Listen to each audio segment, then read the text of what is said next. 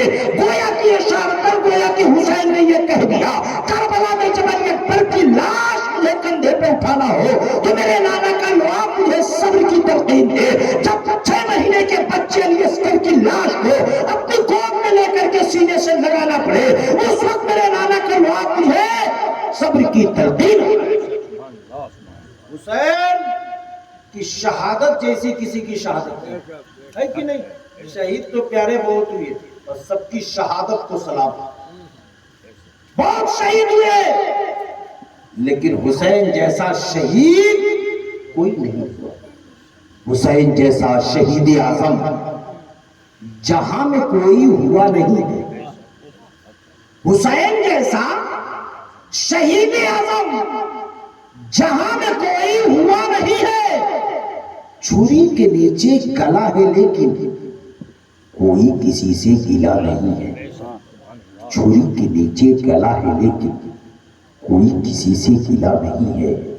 اور چلایا خنجر یزیدیوں نے، چلایا خنجر یزیدیوں نے، تو حسین سجدے میں گر کے بولے۔ چلایا خنجر یزیدیوں نے تو حسین سجدے میں گر کے بولے، جہان مانو گواہ رہنا، نماز میری قضا نہیں ہے۔ جہان مانو گواہ رہنا، نماز میری قضا نہیں ہے۔ عباس بولے، اے سکینہ میں پانی لاؤں تو خوب پینا۔ عباس علمبردار ہیں، عباس کی اتنی خوبیاں ہیں، اتنی خوبیاں ہیں کہ اگر عباس علمبردار کی خوبی کو بیان کیا جائے تو ایک رات کم پڑ جائے گی۔ عباس اتنے لمبے تھے کہ کھڑے کھڑے اونٹ کی پیٹھ پر اپنا ہاتھ رکھ دیتے تھے۔ عباس اتنے طاقتور تھے کہ کچے چمڑے پر کھڑا ہو کر کے اپنے پیر کے انگوٹھے سے دشمن کے نام کو چمڑے پر لکھ دیا کرتے تھے۔ کچے چمڑے پر اپنے پیر کے انگوٹھے سے، ہم چھری لے کر کے نہیں لکھ پائیں گے، وہ کھڑے ہو کر کے انگوٹھے سے لکھ دیتے تھے۔ اور خوبصورت اتنے تھے، خوبصورت اتنے تھے، حسین و جمیل اتنے تھے کہ آج بھی جاؤ کربلا میں حضرت عباس علمبردار کا جو مزار ہے، چاروں طرف جو نام لکھا ہوا ہے، کہیں عباس علمبردار نہیں بلکہ ہر طرف قمر بنی ہاشم یعنی بنو ہاشم کا چاند لکھا ہوا ہے۔ یعنی عباس علمبردار کو چاند کہتے تھے۔ عباس بولے، اے سکینہ میں پانی لاؤں تو خوب پینا۔ کٹے ہیں بازو چھدا ہے سیدھا، کٹے ہیں بازو چھلا ہے سینہ، یہ سر ابھی کٹا نہیں ہے۔ حسین جیسا شہید اعظم جہاں میں کوئی ہوا نہیں ہے۔ چھری کے نیچے گلا ہے لیکن کوئی کسی سے گلا نہیں۔ حسین نبی کے بھی پیارے، اللہ کے بھی پیارے، فرشتوں کے بھی پیارے، ماں فاطمہ کے بھی پیارے، سب کے پیارے، اتنے پیارے کہ اگر کبھی آنکھوں میں آنسو آ جائے تو نبی فرمائے، میری بیٹی فاطمہ کبھی ان کو رونے مت دو، کیونکہ جب یہ روتے ہیں تو میرا دل رونے لگتا ہے۔ اے فاطمہ کبھی ان کی آنکھوں میں آنسو مت آنے دو۔ ذرا سوچنا، اگر سجدے کی حالت میں نبی کی پیٹھ پر حسین جا کر کے بیٹھ جائے، نبی کے نواسے جا کر کے بیٹھ جائے تو 3 مرتبہ تسبیح نہیں، 5 مرتبہ تسبیح نہیں، 7 مرتبہ تسبیح نہیں، بلکہ ایک روایت میں آتا ہے 72 مرتبہ نبی نے تسبیح پڑھی نہیں تھی. اس کے بعد حسین جب پیٹھ سے اترے تب نبی نے اپنے سر کو سجدے سے اٹھایا. جب صحابہ نے پوچھا تھا کہ آخرکار اتنا لمبا سجدہ، میرے نبی نے کیا کہا کہ میرا حسین پیٹھ پر بیٹھا تھا، اگر اٹھا لیتا سر تو گر جاتا حسین، چوٹ لگ جاتی. اتنی بھی تکلیف حسین کی گوارا نہیں ہے. حسین کی آنکھ میں آنسو آ جائے تو ہرن جانور ہے مگر حسین سے محبت کتنا کرتی ہے پیارے، جتنا ہم اپنی اولاد سے محبت کرتے ہیں. میں نے جہاں تک سے سوچا سمجھا ہے ایک جانور اس سے زیادہ اپنی اولاد سے محبت کرتا ہے. اگر جانور کا بچہ مر جاتا ہے تو چھوڑ کر کے بھاگتی نہیں ہے بلکہ اس وقت تک سینے سے لگا کر کے چلتی ہے، تب بھی سینے سے چمٹا کر کے سوتی ہے، تب بھی سینے سے لگا کر کے بیٹھتی ہے، تب بھی سینے سے لگا کر کے مرنے کے بعد بھی بچے کو اپنے سینے سے لگائی رہتی ہے. اس وقت تک جب تک اس کے اندر بدبو نہ آ جائے سینے سے لگائی رہتی ہے. بچے سے بڑا پیار. مگر حسین جب ہرن کے بچے کے لیے نانا کے پاس آ کر کے رونا شروع کیے تو ایک ہرن اپنے گود میں بچے کو چمٹا کر کے آتی ہے اور کہتی ہے رسول اللہ کی بارگاہ میں، یا رسول اللہ یہ میرا بچہ ہے، آپ حسین کو دے دیجئے. لیکن حسین کے گرتے ہوئے آنسو کو میں دیکھ لیا. ذرا سوچے، اپنی گود خالی کرنا ہرن نے گوارا کر لیا مگر حسین کی آنکھوں میں آنسو آئے، اسے برداشت نہ کیا. اب یہی سے تیزی سے بڑھ جائیے، کربلا میں پہنچ جائیے. میرا حسین آپ دیکھیں کہ ہرن آنکھوں کے آنسو کو برداشت نہ کر سکے. نبی پاک حسین اگر روئے تو کہے میرا دل رونے لگتا ہے. اتنی تکلیف گوارا نہیں حسین کی نبی کو کہ وہ پیٹھ پر ہو نیچے گر جائے، اتنی بھی تکلیف گوارا نہیں. حسین اگر ضد کر دے تو نبی پاک ہاتھ کو زمین پہ رکھ کر کے سواری بن جائے، اونٹ کی بولی بولنا شروع کر دے. وہ حسین اتنے پیارے میدان کربلا میں پہنچے. مدینہ کو چھوڑا، مکہ کو چھوڑا، نانا کا پاک دیار چھوڑا، نانی کا پاک دیار چھوڑا. نانا کا پاک دیار مدینہ ہے. وہ مدینہ کہ ہم مسلمان غریب ہیں مگر جب تڑپتے ہیں تو وہی طرف نگاہ کر کے کہتے ہیں دکھا دے یا الہی وہ مدینہ کیسی بستی ہے جہاں پہ رات دن مولا تیری رحمت برستی ہے. وہ مدینہ حسین نے چھوڑا. مکہ جو نانی کا دیار ہے اسے حسین نے چھوڑا اور مکہ چھوڑ کر کے کربلا میں محرم کی 2 تاریخ کو پہنچے. حسین سے عالم تصور میں پوچھو، کربلا کی زمین سے پوچھو، حسین سے پوچھو، ہے حسین آپ مدینہ کیوں چھوڑے؟ کیا اپنے لیے چھوڑے؟ تخت و تاج کے لیے چھوڑے؟ مکہ کو کیوں چھوڑے؟ کربلا کیوں گئے؟ کیا تخت چاہ رہے تھے؟ بادشاہت چاہ رہے تھے؟ سرداری چاہ رہے تھے؟ تو حسین کی روح جواب دے گی، میدان کربلا کی ہوائیں جواب دے گی.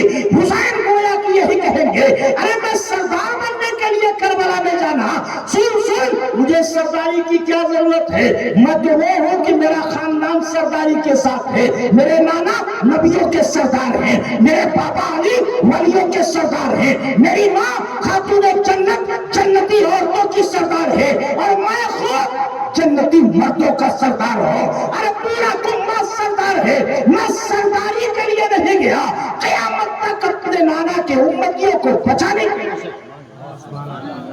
کے لیے کربلا میں گیا. حسین 2 محرم کو پہنچے. دن اور رات کٹتے گئے، دن کٹتا رات کٹتی، مکالمہ ہوتا. 7 محرم الحرام کو جب حسین کے کھانے اور پانی کو بند کیا، کس نے؟ 22,000 یزیدی کتوں نے، 22,000 یزیدی فوجی. اے نوادہ کا نوجوان دل میں ایک بات اٹھا لے، جو 22,000 یزیدی فوجی تھے میدان کربلا میں، چہرے پر داڑھی تھی، سر پر امامت تھا، ہاتھ میں قرآن تھا. فجر کے وقت اذان ہوتی سر جھکاتے، ظہر کے وقت اذان ہوتی سر جھکاتے، عصر مغرب عشاء کی نماز پڑھتے.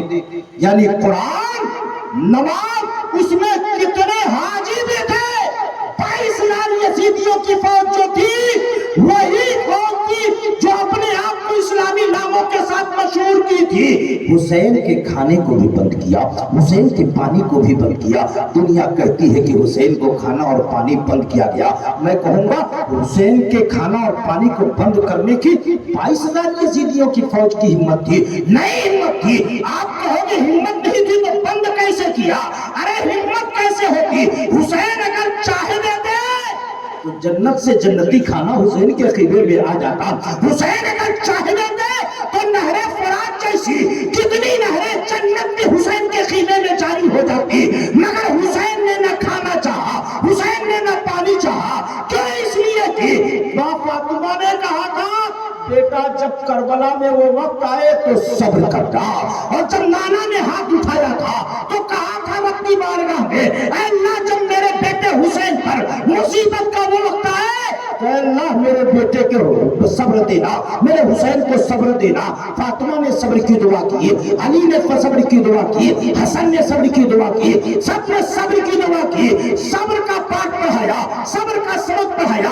کبھی نانا نے صبر کی تیاری کرائی, کبھی فاطمہ نے صبر کی تیاری کرائی, کبھی بابا علی نے صبر کی تیاری کرائی. بتا جن سبق کو محمد رسول اللہ نے پڑھایا ہو, جس کی تیاری خاتون جنت نے کرایا ہو, جس کی تیاری فاتح خیبر نے کرائی ہو, جس کی تیاری مولا علی شیر خدا نے کرائی ہو, بتا اس میں کسی تیاری کرنے کے بعد تیاری کرنے والے کو کیا کسی مدد کی ضرورت پڑے گی؟ مدد کی ضرورت پڑے گی؟ ارے ہم پڑھاتے ہیں اپنے طلبہ کو کہ امتحان کے وقت میں ہماری پڑھائی ہوئی ہے, ہو سکتا ہے دائیں بائیں دیکھے, استنجا پیخانہ باتھ روم میں جائے کہ کچھ مل جائے, لیکن یہ حسین کے تیاری کرانے والے وہ تھے. اسی لیے تو کربلا میں حسین چاہ دیتے تو کھانا بھی آ جاتا, حسین چاہ دیتے تو پانی بھی آ جاتا. مگر صبر نہیں ہوتا, صبر نہیں ہوتا, امتحان مکمل نہیں ہوتا. اسی لیے حسین نے صبر کیا اور قیامت تک کے نانا کی امتیوں کو بتا دیا اے میرے نانا کی امتیوں دیکھ لینا, اگر تم نماز دیکھو گے تو 72 حسینیوں بھی نماز ہوگی, 22,000 یزیدیوں میں بھی نماز ہوگی. اگر قرآن دیکھو گے تو 72 حسینیوں میں بھی قرآن بھی ملے گا, 22,000 یزیدیوں میں بھی قرآن ملے گا. اگر تم روزہ دیکھو گے, اگر تم شکل و صورت دیکھو گے تو دونوں طرف ایک جیسی ہوگی. پھر فرق کہاں ہے؟ تو حسین نے کہا اگر فرق دیکھنا ہو تو صبر دیکھ لینا, صبر دیکھ لینا. صبر کدھر ہے تو تمہیں صبر 72 حسینی کے اندر نظر آئے گا, 22,000 یزیدیوں میں نہیں آئے گا. اسی لیے اللہ نے فرما دیا کہ اللہ صبر کرنے والوں کے ساتھ. کھانا پانی بند ہوا, پھر 2 راتیں 2 دن کٹے. حسین کے خیمے میں ایک قطرہ پانی نہیں بچا. جس گھر کے صدقے میں قیامت تک کا مسلمان اپنی پیاس بجھائے, جس خاندان کے صدقے میں جانور تک اپنی پیاس بجھائے, اس گھر کے اوپر کھانا اور پانی بند ہوا. آسمان پہ اڑنے والی چڑیا نہر فرات میں چوچ مارتی, پانی کا قطرہ لے کر کے اڑ جاتی. اگر جنگل کا جانور آتا تو وہ پانی پی کر کے چلا جاتا, لیکن اگر پانی نہیں ملے گا تو حسین کی اولاد کو نہیں ملے گا. اگر پانی نہیں ملے گا تو نبی کے گھرانے والوں کو نہیں ملے گا. اگر پانی کا ایک قطرہ نہیں ملے گا تو خیمے حسینی میں نہیں جائے گا. میرے حسین نے پوچھا تھا اے یزیدیوں بتا دو ذرا میرے کھانا اور پانی کو تو نے کیوں بند کیا ہے؟ غلطی میری کیا ہے, قصور میرا کیا ہے؟ کیا میں نے نانا کے دین کو چھوڑ دیا؟ نہیں. کیا میں نے نانا کا کلمہ چھوڑ دیا؟ نہیں. کیا میں نے اسلام کے کسی قانون کو پیروں تلے رونا؟ نہیں. پھر کیوں نے کھانا اور پانی کیوں بند کیا؟ تو آیا عمر ابن سعد آگے کمانڈر آ کر کے کہتا حسین کھانا چاہیے, پانی چاہیے, تمہیں کھانا بھی دیا جائے گا, پانی بھی دیا جائے گا, رہنے کے لیے مکان بھی دیا جائے گا, سونے کے لیے بستر بھی دیا جائے گا, سونے اور چاندی سے تمہیں لاب دیا جائے گا. حسین سب دیا جائے گا, تم صرف ایک بات مان لو کہ اپنا ہاتھ یزید کے ہاتھ میں دے دو, اپنا ہاتھ یزید کے ہاتھ میں دے دو. آج نہ ہم اپنے ہاتھ کی قیمت کو نہیں جانتے ہیں, جہاں چاہتے ہیں وہی بڑھا دیتے ہیں, جہاں چاہتے ہیں وہی بڑھا دیتے ہیں. آج نہ ہمیں اپنے ہاتھ کی قیمت نہیں. حسین سے صرف ہاتھ مانگا تھا یزیدیوں نے. اگر حسین ہاتھ دے دیتے تو بتاؤ 17 سالہ کڑیل جوان بیٹا علی اکبر بچ جاتا کہ نہیں بچتا؟ 6 مہینے کا علی اصغر بچ جاتا کہ نہیں بچ جاتا؟ امام حسن کی آخری نشانی حضرت قاسم بچ جاتے کہ نہیں بچ جاتے؟ حسین کے بھانجے اور محمد بچ جاتے کہ نہیں بچ جاتے؟ حسین کا جگری دوست حبیب ابن مظاہر بچ جاتے کہ نہیں بچ جاتے؟ حسین کے دوست مسلم ابن اوسجہ بچ جاتے کہ نہیں بچ جاتے؟ صرف ہاتھ دے دینا تھا. کہا ہاتھ دے دو میرے حسین کو جلا لایا. کہا ہاتھ کی بات کر رہے ہو؟ ارے سن، یہ ہاتھ نانا کے پاک ہاتھ میں چلا گیا ہے، اور جو نانا کے پاک ہاتھ میں چلا گیا ہو یزید جیسے ناپاک ہاتھ میں نہیں جائے گا. آ گئی زندگی کی آخری رات، آ گئی حسین کی زندگی کی آخری رات، جو 10ویں محرم الحرام کی رات. بات کرتے ہوئے بات بڑھتی رہی. عصر کے بعد ادھر کچھ ہلچل ہوئی. 22,000 یزیدیوں نے. میرے حسین نے کہا بیٹا علی اکبر، جب میرے بابا علی تخت پر تھے امیر المومنین، تو انہوں نے میرے بھیا امام حسن کو کہا تھا کہ آپ اذان دو، اور بابا نماز پڑھاتے تھے. اور آج نہ حسن ہے نہ بابا علی ہے، آج میں ہوں تو اب تو میرا بے بیٹا ہے. علی اکبر تو اذان دے میں نماز پڑھاؤں گا، تو اذان دے میں نماز پڑھاؤں گا. امام حسن کی جگہ پر علی اکبر کھڑے ہوتے ہیں، اذان دی عصر کی نماز پڑھائے.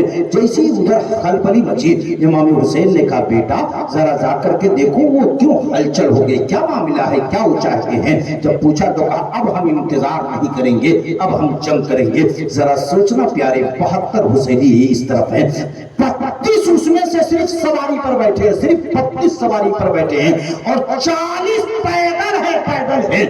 3 دن کے بھوکے اور پیاسے ہیں. میں تو کہوں گا پیاس، ہم تو فطری طور پر کہتے ہیں حسین پیاسے تھے، علی اکبر پیاسے تھے، لیکن اے نوادہ کا مسلمان میں کہوں گا تمہیں یہ سوچ دوں گا کہ کبھی نہ کہنا کہ ترسے حسین پانی کو، کبھی نہ کہنا کہ ترسے حسین پانی کو. میرے حسین کے لب کو ترس گیا پانی، میرے حسین کے لب کو ترس گیا پانی. حسین آپ کی الفت میں جو رہا پیاسا، حسین آپ کی الفت میں جو رہا پیاسا، اسے پلائیں گے کوثر کا مصطفیٰ پانی، اسے پلائیں گے کوثر کا مصطفیٰ پانی. اور مجھے یقین ہے محشر میں رنگ لائے گا، مجھے یقین ہے محشر میں رنگ لائے گا غم حسین میں آنکھوں سے جو گرا پانی. حسین 10ویں محرم الحرام کی رات آ جاتی ہے، اور جب آئی حسین کو معلوم تھا آج میری زندگی کی آخری رات، ایک رات کی مہلت مانگا میرے حسین نے، کل فیصلہ ہوگا. عالم تصور میں آقا حسین کی بارگاہ میں جب دست بستہ یہ عریضہ پیش ہوتا ہے، اے آقا حسین ایک رات کی مہلت آپ نے کیوں مانگی، اس 10 تاریخ کا انتظار آپ نے کیوں کیا؟ تو وہاں کی ہواؤں کے ذریعے سے گویا کہ یہ صدا آتی ہے، 10 تاریخ میرے پروجوں کی یادگاری تاریخ ہے، میرے پرکھوں کی یادگاری تاریخ ہے، کیونکہ 10 تاریخ بڑی اہم تاریخ ہے. محرم کی 10 تاریخ بڑی اہم تاریخ ہے، کیونکہ محرم ہی کی 10 تاریخ کو حضرت آدم کی توبہ بھی قبول ہوئی. محرم کی 10 تاریخ تھی حضرت نوح کی کشتی جودی پہاڑ سے لگی. محرم ہی کی 10 تاریخ تھی کہ حضرت ابراہیم پر نمرود کا بھاگتا ہوا شعلہ گلزار بنا تھا. محرم ہی کی 10 تاریخ تھی کہ جس وقت حضرت یونس مچھلی کے پیٹ سے باہر آئے. محرم ہی کی 10 تاریخ تھی کہ حضرت ایوب بیماری سے شفا پائے. اس لیے امام حسین نے کہا ہمارے خاندان کی بھی یادگاری تاریخ اسی میں ایک پلس ہو کر کے ہو جائے گی. حسین اور حسین کے گھرانے بھی اسلام کے لیے سر کٹائے تو وہ بھی محرم کی 10 تاریخ. آ گئی وہ آخری رات، عشاء کی نماز اذان ہوئی، علی اکبر نے اذان پڑھی، مولا علی کے دلارے حسین نے نماز پڑھی. عشاء کی نماز پڑھا کر کے سب لوگ اپنے اپنے خیمے میں حسین ایک کونے میں بیٹھے تھے. میرے حسین اپنی بہن زینب کے پاس گئے، کیونکہ زینب اسی گود میں آنکھ کھولی جس گود میں میرے آقا حسین نے اپنے آپ کو کھلایا. حسین اپنی بہن زینب کے پاس گئے تاکہ اپنی بہن زینب کو کچھ نصیحتیں، کچھ وصیتیں، کچھ باتیں بتا دیں. جب اپنی بہن زینب کے پاس گئے، پردے کو ہٹایا، زینب پردے کے اس پار کھڑی تھی، گویا کہ اپنے بھیا حسین کا انتظار کر رہی تھی. رات کی تاریکی میں 22,000 یزیدی فوج اونٹ کو کاٹ کر کے گوشت کھا کر کے کھراٹا لے رہے تھے. ادھر نبی کا گھرانہ، ایک بھائی اپنی بہن کے حجرے میں کمرے میں گیا. جیسے ہی پردہ ہٹا زینب کھڑی ہوئی نظر آئی. دروازے کے خیمے کی ایک طرف حسین ہے، دوسری طرف زینب ہے، دوسری طرف زینب ہے. زینب اپنے بھیا حسین کا چہرہ دیکھ رہی ہے، حسین اپنی بہن زینب کا چہرہ دیکھ رہے ہیں. دونوں ایک دوسرے کے چہرے کو دیکھ رہے ہیں. بے قرار ہو جاتی ہے زینب. اپنے بھیا حسین کے چہرے کو دیکھتے دیکھتے کلائی پکڑی، اندر کھینچی اور حسین کے گلے کو چومنا شروع کر دیا، حسین کے زلف کو چومنا شروع کر دیا، حسین کے بال کو چومنا شروع کر دیا. حضرت امام حسین کانپ جاتے ہیں، کانپنے لگتے ہیں. اپنی بہن کے ہاتھ کو پکڑ لیا اور سر کو جھکا کر کے اپنی بہن کی کلائی کو چومنا شروع کر دیا. اپنی بہن زینب کے ہاتھ کو بوسہ دینا شروع کیا. زینب نے ہاتھ کھینچا، بھیا یہ کیا کر رہے ہیں؟ میرا ہاتھ کیوں چوم رہے ہیں؟ بچپنا گزرا آپ کے ساتھ، لیکن آج تک آپ نے میری کلائی کو نہیں چوما. مکہ مدینہ سے مکہ چلی، میں آپ کے ساتھ رہی، لیکن کبھی بھی آپ نے میرے ہاتھ کو نہیں چوما. ارے مکہ سے کوفہ آئے، کربلا آئے، میں ساتھ رہی، کبھی آپ نے نہیں چوما. حسین آقا نے کہا ہے میری بہن زینب، تو نے میرے ہاتھ کو تو کئی مرتبہ چوما، کبھی پیار میں چوما، کبھی محبت میں چوما، کبھی سر جھکا کر کے چوما، کبھی میرا ہاتھ پکڑ کر کے چوما. میرے ہاتھ کو تو نے مدینہ میں بھی چوما، مکہ میں بھی چوما، کربلا آتے ہوئے بھی چوما، لیکن آج تک میرے گلے کو تو نے کبھی نہیں چوما، آج تک میرے زلف کو تو نے کبھی نہیں چوما. اے بھائی رب، کیوں آج تو چوم رہے ہو؟ کیوں آج تو نے میرے گلے کو چوما، میرے بال کو چوما؟ زینب کہتی ہے بھیا، رات کی اس تاریکی میں مجھے اپنے بچپن کا وہ دن یاد آ گیا جب میں چھوٹی سی تھی. ماں فاطمہ کی گود میں بیٹھی تھی. میری ماں فاطمہ میرے بالوں کو سنوار رہی تھی. سنوارتے سنوارتے ماں فاطمہ نے کہا تھا، اے میری بیٹی زینب، ایک وقت تیری زندگی میں ایسا آئے گا کہ اس وقت تیرے نانا محمد رسول اللہ بھی اس دنیا میں نہ ہوں گے، تیرے بابا علی بھی اس دنیا میں نہ ہوں گے، تیرا بھائی حسن بھی اس دنیا میں نہ ہوگا، تیری ماں فاطمہ بھی اس دنیا میں نہ ہوگی. تو ہوگی، تیرا حسین ہوگا، اور تیرے نانا کی امتیوں کی تلوار ہوگی. تیرے نانا کی امتیوں کی تلوار تیرے بھائی حسین کے گلے کو کاٹے گی اور تیرا بھائی حسین اپنے نانا کے دین کی حفاظت کے لیے، بچانے کے لیے گردن کو کٹا دے گا. بھیا میں دیکھ رہی ہوں کل کا سورج جو نکلے گا، اسی گردن پر کل یزیدیوں کی تلواریں چلے گی، اس لیے چوم رہی ہو بھیا، چوم رہی ہو. اس گردن کو چوم رہی ہو کہ جس گردن کو کبھی نبی نے چوما ہے، کبھی ماں فاطمہ نے چوما ہے، کبھی ابو بکر نے چوما، کبھی عمر نے چوما، کبھی عثمان و علی نے چوما. اس گردن کو چوم رہی ہو. تب تک حسین نے کہا، بہن میں بابا علی کے کندھے پر تھا، بابا علی مجھ سے پیار کر رہے تھے، چھوٹا سا تھا. بابا علی نے کہا، بیٹا جب کربلا میں تو امتحان دینے جائے گا، اپنے نانا کے دین کو بچانے کے لیے تو پہنچے گا، جب مصیبت اور پریشانی کا وقت آئے گا تو اس وقت تیری بہن زینب کے ہاتھوں میں بیڑیاں پہنائی جائیں گی، تیری بہن زینب کے پیروں میں زنجیریں ڈالی جائیں گی.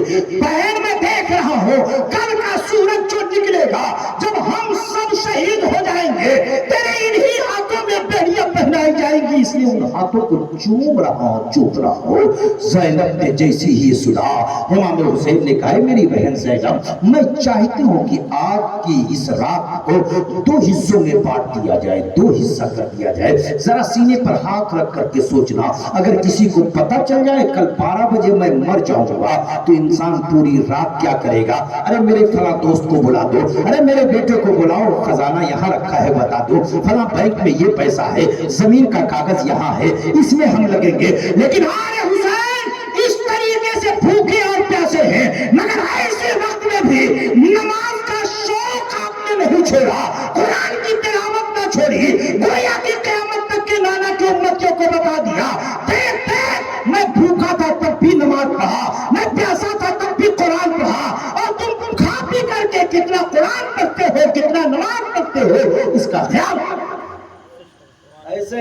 چاہتا ہوں آج کی رات کو 2 حصوں میں بانٹا جائے. ایک حصے میں قرآن پڑھا جائے اور ایک حصے میں نماز پڑھی جائے. ایک حصے میں قرآن اور ایک حصے میں نماز پڑھی جائے. زینب نے عورتوں کے خیمے میں اعلان کیا ہے، عورتوں بھیا کا اعلان ہے کہ آدھی رات تک قرآن پڑھو، آدھی رات تک نماز پڑھو. زینب کا اعلان ہوتا ہے، شہروانوں بیٹھ جاتی ہے، قرآن پڑھنا شروع کر دیا. ام لیلا بیٹھ جاتی ہے، قرآن پڑھنا شروع کیا.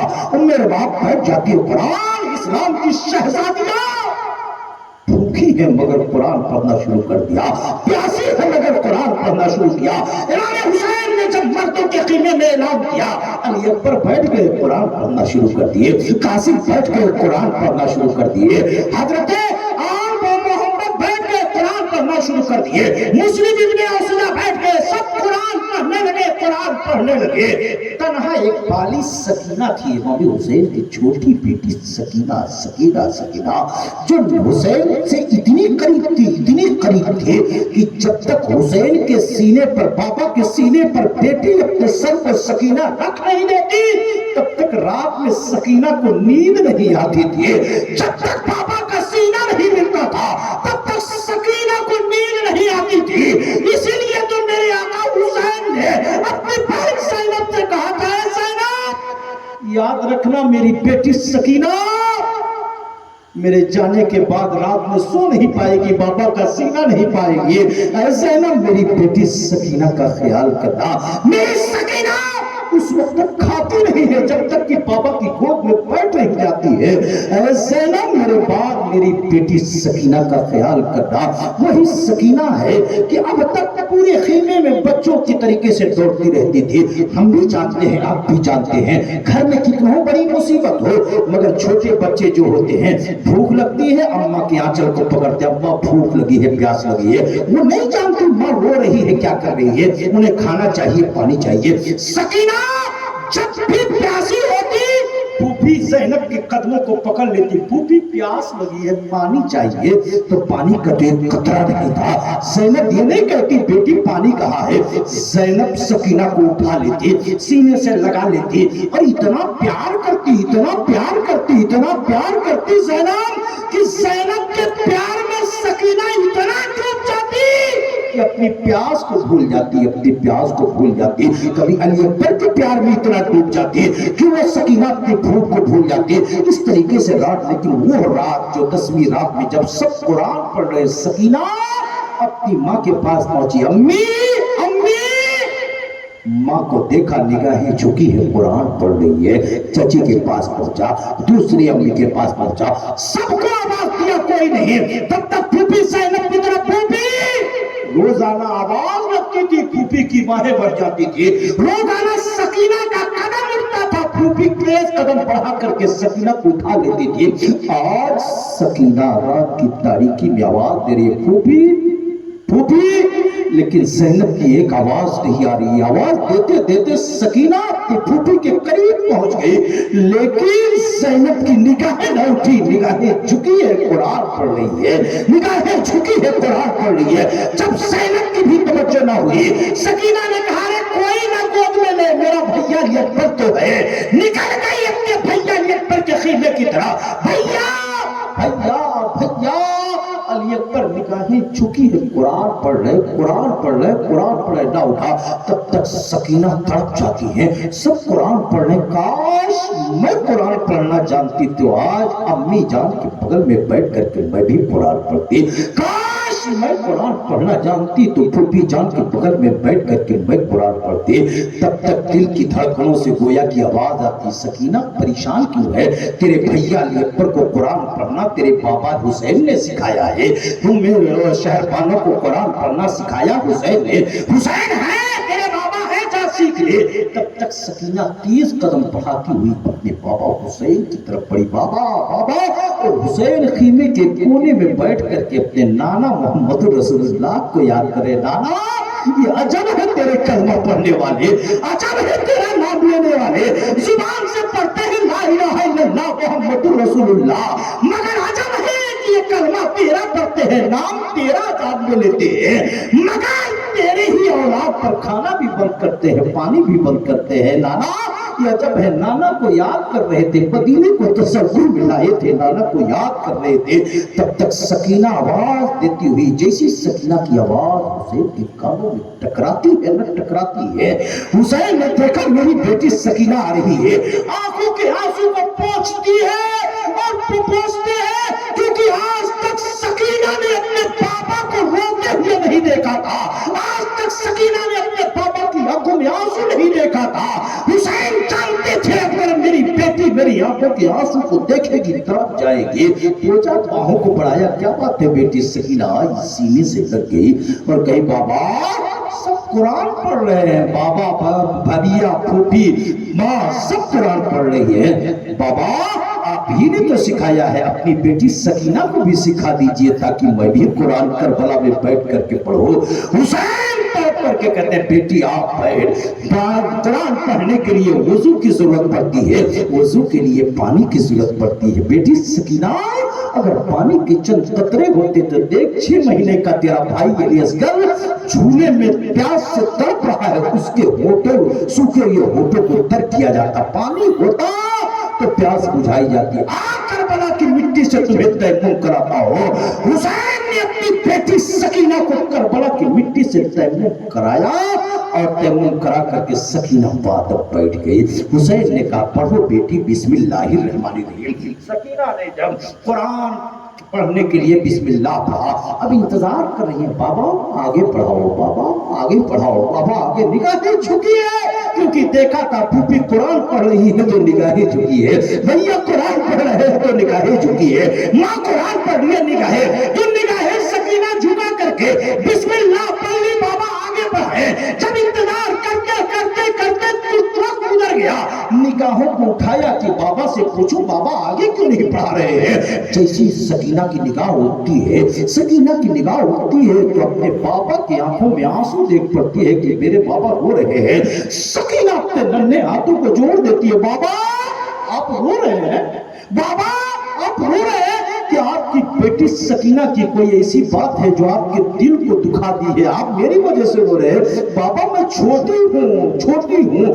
میں نہ سمجھ ہوں، بابا اگر میری وجہ سے رو رہے تو بابا مجھے معاف کر دیجئے، بابا مجھے معاف کر دیجئے، مجھ سے غلطی ہو گئی۔ بالی سکینہ جو اپنے ننھے ہاتھوں کو جوڑ کر کے اپنے بابا سے معافی مانگ رہی ہے، حسین نے اپنی بیٹی سکینہ کو کھینچا تھا، سینے سے لگا کے کہا تھا اے میری بیٹی سکینہ تیری وجہ سے نہیں رو رہا ہوں۔ پھر بابا کیا سب کو قرآن پڑھنا سکھانا شروع کیے تھے تو روئے تھے؟ کیا بھیا علی اکبر جب شروع کیے تب بھی آپ روئے تھے؟ کیا پھوپھی زینب جب شروع کی تھی تب بھی روئے تھے؟ کیا قرآن پڑھنا جب آپ نے شروع کرایا تب روئے تھے؟ امام حسین کہتے ہیں نہیں بیٹی وہ نہیں رویا تھا، پھر آج کیوں رو رہے ہیں؟ تو حسین نے کہا تھا بیٹی سب کو شروع کرایا تو پورا قرآن پڑھانا میں سمجھ رہا تھا پڑھا دوں گا، لیکن آج تمہیں کربلا میں شروع تو کرا رہا ہوں، پتہ نہیں پورا قرآن پڑھا پاؤں گا کہ نہیں پڑھا پاؤں گا، پتہ نہیں قرآن ختم کرا پاؤں گا کہ نہیں کرا پاؤں گا۔ سکینہ اتنا سنتی ہے بابا کی گود سے الگ ہٹ جاتی ہے، کہتی بابا یہ آپ کیا کہہ رہے ہیں؟ کیا آپ ہمارے ساتھ نہیں رہیے گا؟ کیا آپ ہمارا ساتھ چھوڑ دیجئے گا؟ بابا اگر آپ ہمارے ساتھ نہیں رہیے گا، ہمارا ساتھ چھوڑ دیجئے گا تو آپ کی بیٹی سکینہ بابا کس کو کہہ کر کے پکارے گی؟ آپ کی بیٹی سکینہ جب رات میں سونا ہوگا تو کس کے سینے پر سر رکھ کر کے سوئے گی؟ بابا اگر آپ ہمارا ساتھ چھوڑ دیجئے گا تو سکینہ کو کھانا کون کھلائے گا؟ آپ کی بیٹی کو کھانا کون کھلائے گا؟ بابا اگر آپ نہیں رہیے گا تو کل میری بہن سغرا نے اگر مدینہ میں میری آنچل اور دامن کو پکڑ کر کے میری کلائی کو پکڑ کر کے پوچھ لیا اے سکینہ تیرے ساتھ میرا بابا حسین گیا تھا پتہ کہاں چھوڑ کے آ گئی؟ تیرے ساتھ میرا بھیا اکبر گیا تھا کہاں چھوڑ کے آ گئی؟ تیرے ساتھ میرا بھیا قاسم گیا تھا کہاں چھوڑ کے آ گئی؟ تو بابا میں اپنی بہن سغرا کو جواب کیا دوں گی؟ سغرا کو جواب کیا دوں گی؟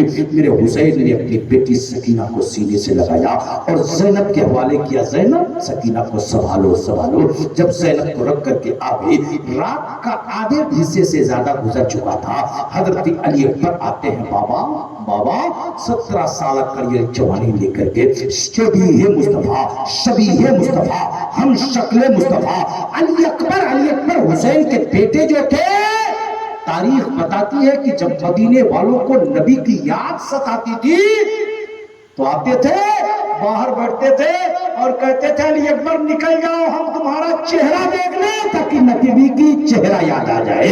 نبی کا چہرہ دیکھنا ہوتا تو علی اکبر کا چہرہ دیکھتے. ارے زینب کہتی کبھی کبھی میں کہتی علی اکبر تھوڑا سا چلو نا تاکہ نانا کا چلنا یاد آ جائے. علی اکبر بولتے نبی کی بولی جیسے سب کچھ سب بہو نبی کے جیسے. وہ علی اکبر رات کے آخری حصے میں آتے ہیں اور کہتے ہیں بابا حسین نے اپنے نگاہ کو اٹھایا اور کہا بابا میں آپ سے آج کچھ مانگنا چاہتا ہوں. حسین نے کہا بیٹا کچھ ایسی چیز مت مانگنا کہ تیرا بابا حسین تجھے دے نہ سکے. کچھ نہیں بچا ہے میرے پاس. بابا میں آپ سے مانگنا چاہتا ہوں کیا؟ کہا بابا اجازت چاہتا ہوں کہ کربلا کے میدان کو ایک مرتبہ میں دیکھ لو. اب تک جب سے میدان کربلا میں آیا کبھی سکینہ کو مسکرانے کے لیے گود میں کھلاتا رہا. سکینہ اب مسکرا دے. کبھی علی اصغر کا جھولا جھولانے کے لیے کبھی علی اصغر کو سینے سے لگا کر کے رات اور دن کرتے رہے. کربلا کا میدان دیکھنے کا موقع نہ ملا. کل کیسا دن آئے نہ آئے, کل کے بعد کوئی رات ملے نہ ملے. بابا میں چاہتا ہوں کہ آج کربلا کے میدان کو میں ایک مرتبہ مشاہدہ کر لوں, ایک مرتبہ دیکھ لوں. میرے آقا حسین نے کہا جا بیٹا کربلا کے میدان کو دیکھ کر کے آ. علی اکبر نکلے تھے. 22,000 یزیدی فوجیوں کے خراٹے نکل رہے تھے.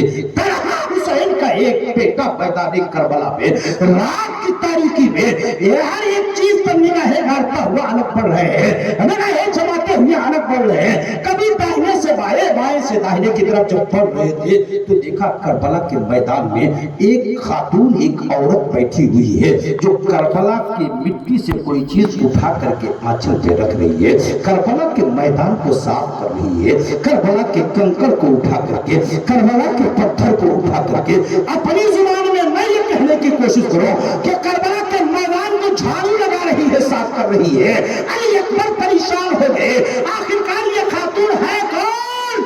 سب لوگ سو رہے ہیں, یہ عورت میدان کربلا میں کیا کر رہی ہے؟ علی اکبر پہچاننا چاہے پہچان نہ سکے, علی اکبر جاننا چاہے جان نہ سکے.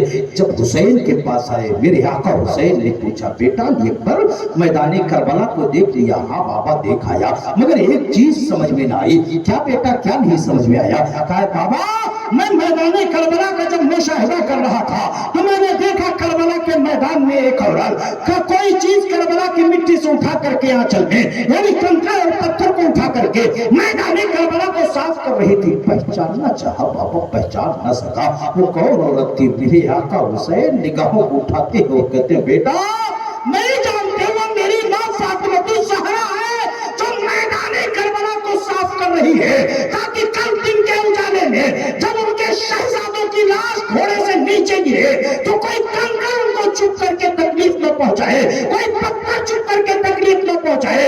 علی اکبر سنتے ہیں سوچے چلو ملاقات تو کر لو. جیسے ہی پڑھا حسین نے کلائی پکڑ لیا. وہ روح فاطمہ تھی جو مجسم شکل میں کربلا کے میدان میں تھی, اب تم نہیں دیکھ پاؤ گے. اے لوگوں حضرت علی اکبر اپنے خیمے میں چلے گئے. پوری رات نماز اور قرآن پڑھ کر کے گزرتی ہے. فجر کی نماز ہونے کے بعد 10ویں محرم الحرام کا دن شروع ہو جاتا ہے. وہ خونی منظر کہ اگر اس کو بیان کیا جائے تو پتھر بھی رونے پر مجبور ہو جاتا ہے.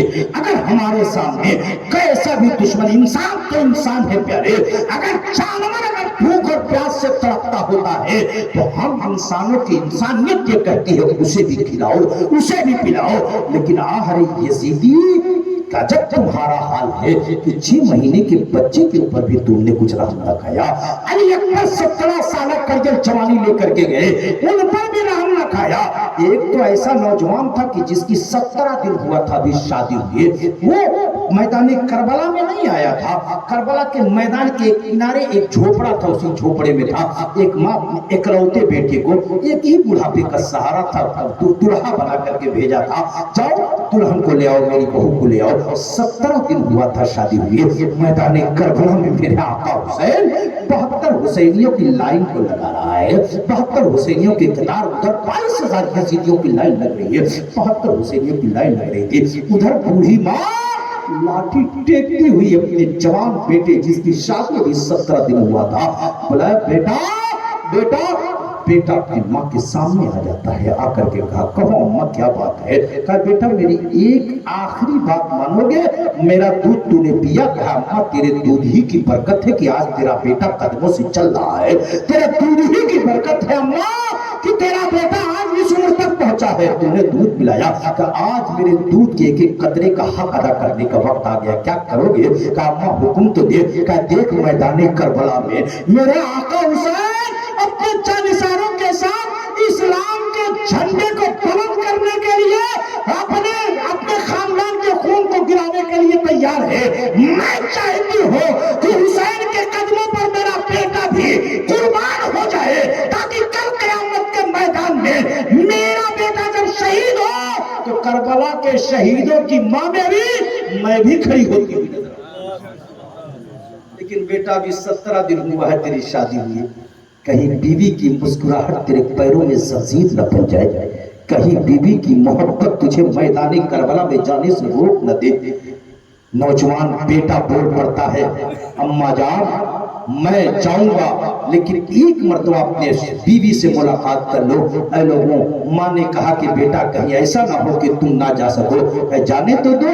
گئے، بیوی کھڑی ہو جاتی ہے، سرتاج بیٹھی ہے، وہ بیوی جسے دل بھر کر کے ابھی تک نہ شوہر نے بیوی کو دیکھا نہ بیوی نے شوہر کو دیکھا، ابھی 17 دن ہوئے تھے شادی ہوئے، ابھی پوری پیار محبت کی بات بھی نہیں ہوئی تھی۔ بیٹھنے کے لیے کہا، تب تک نوجوان نے کہا، نوجوان بول پڑتا ہے اے میری شریک حیات، تو نے اپنے باپ کے گھر کو چھوڑا، اپنے بھائی بہن کو چھوڑا، ماں کو چھوڑا، میرے لیے چھوڑا، لیکن دیکھ کربلا کے میدان میں میرا آقا حسین آواز دے رہا ہے میں جا رہا ہوں، تم چاہو تو جاؤ اپنے باپ کے گھر اور چاہو تو یہاں رہو۔ وہ نے خاتون بول پڑتی ہے اے میں آپ کو اجازت دیتی ہوں تاکہ کل قیامت کے میدان میں بھی ایک شہید کی بیوی کی شکل میں کربلا کے میدانوں کی شکل میں وہاں موجود رہو، میں اجازت دیتی ہوں، لیکن ایک شرط ہے میری، ایک شرط ہے۔ کیا شرط ہے؟ کہ آیا نہیں میدان کربلا میں چلیے، حسین کے سامنے آپ سے وعدہ لوں گے۔ جیسے ہی باہر نکلے بیوی ساتھ میں آئی، بوڑھی ماں ساتھ میں آئی، میدان کربلا میں پہنچے تھے، بوڑھی ماں نے لاٹھی کے سہارے پہنچ کر کے میرے آقا حسین کے سامنے کہا یہ میری پوری زندگی ہے، میری پونجی ہے، میرا سب کچھ ہے، یہ میرا بیٹا لائی ہو، آپ قبول کر لیجئے میرے بیٹے کو۔ میرے آقا حسین دیکھتے ہیں نوجوان کو، تب تک اس بوڑھی عورت نے کہا یہ اس کی بیوی ہے، اس نے اپنے شوہر سے ایک وعدہ لینا ہے، کہیے کہ حسین کے سامنے۔ میرے حسین نے کہا کہو کیا وعدہ لینا چاہتی ہو؟ تو اس نئی نویلی دلہن نے کہا تھا میرا آقا حسین میں اپنے شوہر سے وعدہ لینا چاہتی ہوں کہ جب تک مجھے ساتھ نہیں لے لیں گے تب تک میرے شوہر جنت میں قدم نہیں رکھیں گے، یہ وعدہ کر لے۔ حسین نے مسکرا کر کے ایسے عالم نے کہا تھا اے نوجوان وعدہ کر لے کہ جب تک تجھے نہیں ساتھ لوں گا تب تک جنت میں داخل۔ وعدہ لے لیا، بس یہ آخری وعدہ لے لیا۔ خیمے میں گئے، سر پر امامہ باندھا، تلوار لیا، سوچا کہ اب چلوں۔ تب تک ماں نے کہا بیٹا میں تو تیار تمہیں کر دوں، تیرے چہرے کو صاف کر دوں، تیرے بالوں میں کندھا کر دوں۔ تو وہ نئی نویلی دلہن نے کہا تھا اے بوڑھی ماں ایک دن آپ نے اپنے بیٹے کو دولہا بنا دیا ہے، دولہا بنا کر کے میرے ابا کے گھر بھیجا، اور جب آپ نے دولہا بنایا تھا تو میں دلہن بن کر کے آپ کے آنگن میں آئی تھی۔ آج کربلا کے میدان کا دولہا آپ نہیں بنائیں گی، میں بناؤں گی، میں اپنے شوہر کو کربلا کے میدان کا دولہا بناؤں گی۔ چنانچہ ایک نئی نویلی دلہن نے اپنے شوہر کو سجایا تھا، سوارا تھا اور کربلا کے میدان کی طرف نکالا تھا۔ میدان کربلا میں پہنچے، حسین کے قدموں کو چوما، قدموں کو چوم کر کے جب کربلا کے میدان میں پہنچے حی مبارزین کی صدا بلند کیا۔ ایک آیا سر کٹا، دوسرا آیا سینہ پھاڑا، تیسرا آیا سر کو دھڑ سے الگ کیا۔ آتے گئے کرتے گئے، آتے گئے کرتے گئے۔ کمانڈر نے کہا ایک ایک کر کے جاؤ گے، ایک ایک کر کے جاؤ گے تو یہ حسین کا غلام تنہا کئی ہزار کو کاٹ ڈالے گا، اس لیے ایک ایک کر کے مت جاؤ، چاروں طرف سے حملہ کر دو۔ تیروں کی بارش آتی ہے، ایک شخص پر تیر چلتے ہیں، ایک شخص پر، ایک تنہا نوجوان کے اوپر تیر رکھ کر کے لگتا ہے۔ تیر ایک آدمی کے اوپر جب چاروں طرف سے آئے، سوچو جسم کا کوئی حصہ بچے گا، ایک تیر ان کے سر میں آ کے لگا، ہاتھوں سے لگام چھوٹی، آواز دیا